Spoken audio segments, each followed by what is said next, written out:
नमस्कार बच्चों। तो कल हमने विज्ञान भाग 1 का पहला पार्ट लिया था, गति के नियम।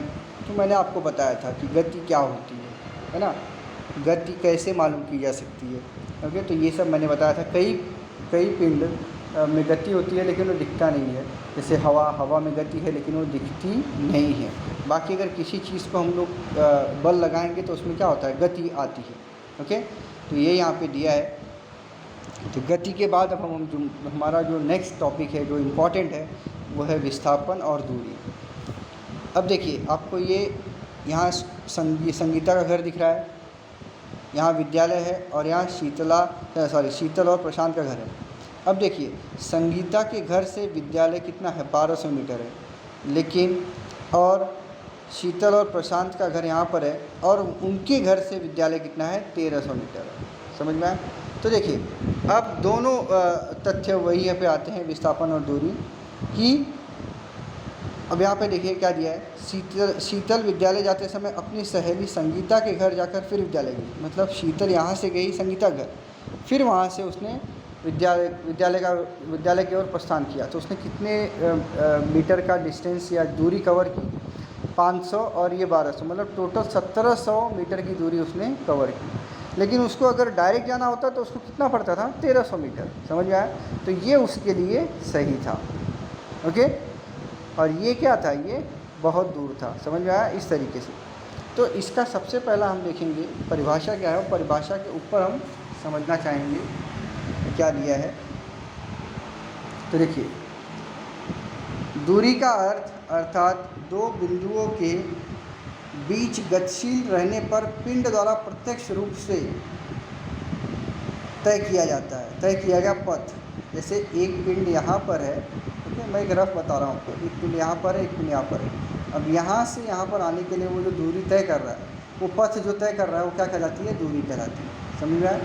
लेकिन विस्थापन का अर्थ क्या है, गतिशीलता के प्रारंभ और अंतिम बिंदु के बीच की सबसे कम दूरी। देखिए, जैसे यहाँ पर मैंने दिखा रहा कि शीतल को विद्यालय जाना है, तो वो क्या करेगी, अपने सहेली के साथ घर पे जाएगी, फिर वहाँ से विद्यालय जाएगी। लेकिन ये और यहाँ से डायरेक्ट जा सकती है 1300 मीटर। तो ये क्या हो गया, ये सबसे कम दूरी है उसकी विद्यालय जाने के लिए।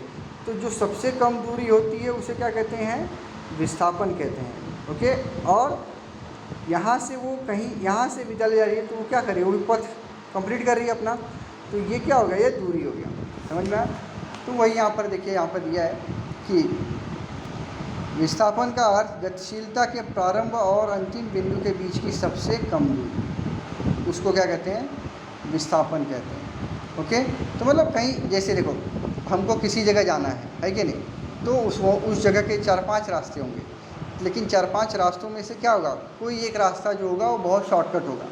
तो उस शॉर्टकट रास्ते को हम क्या बोलेंगे, विस्थापन कहेंगे। क्यों? क्योंकि हम उससे सबसे कम दूरी तय करके वहाँ जा रहे हैं ना, इसलिए उसको हम क्या करेंगे, विस्थापन कहेंगे। और अन्यथा दूरी, विस्थापन भी दूरी होता है, लेकिन दूरी विस्थापन नहीं बन सकता। क्यों? विस्थापन में जो सबसे छोटा डिस्टेंस होता है, सबसे छोटा जो पथ होता है, वो लिया जाता है। समझ में आया? यहाँ पर हम वो दिया गया है। अब आगे देखिए क्या दूरी और विस्थापन के संबंध में क्या दिया गया है। अब देखिए, जैसे ये कार है कि नहीं, ये कार यहाँ पर गई है ना, फिर यहाँ से रिटर्न आ गई वापस उसी जगह। तो इसने दूरी तो तय की, 360 मीटर जाते हुए, 360 मीटर आते हुए, मतलब 720 मीटर की दूरी इसने तय की। लेकिन इसमें विस्थापन क्या हुआ, विस्थापन मतलब ये उसी जगह थी, वापस उसी जगह आ गई। मतलब विस्थापन क्या हो गया, ज़ीरो हो गया, मतलब कोई विस्थापन नहीं हुआ। अगर ये यहाँ से चलती और यहाँ पर ही रुक जाती, तो हम क्या कहते हैं कि इस कार में विस्थापन हुआ है। लेकिन वह जहाँ से गई वापस वहीं पे आके रुक गई, तो ऐसे केस में हम क्या कहेंगे कि उसका विस्थापन शून्य है। समझ में आया? क्लियर? तो ऐसा ज़रूरी नहीं कि विस्थापन शून्य है, इसका मतलब वो पिंड कोई दूरी कवर नहीं कर पाया। जैसे हम स्कूल जाते हैं, स्कूल से आते हैं, तो हम अपने घर से ही निकलते हैं ना, घर से ही जाकर फिर वापस घर पे आते हैं। समझ में आया? तो हमारे में विस्थापन 0 हो गया, लेकिन हमें दूरी तो तय की ना, अपने घर से स्कूल की दूरी और स्कूल से घर की दूरी तय की। तो वही दिया गया है, किसी पिंड का विस्थापन 0 होने पर भी पिंड द्वारा प्रत्यक्ष रूप से तय की गई दूरी 0 नहीं हो सकती। मतलब वो 0 नहीं होगी। देखिए ये यहाँ से यहाँ पर गई, फिर यहाँ से यहाँ पर आई, तो जहाँ पे थी वहीं पे आ गई, तो विस्थापन 0 हो गया, लेकिन उसने दूरी तो तय की ना। पहले बार 360 मीटर, फिर दूसरी बार 360 मीटर। समझ में आया? तो अभी के लिए बस इतना ही। आगे के लेक्चर में आगे का तथ्य देखेंगे। धन्यवाद।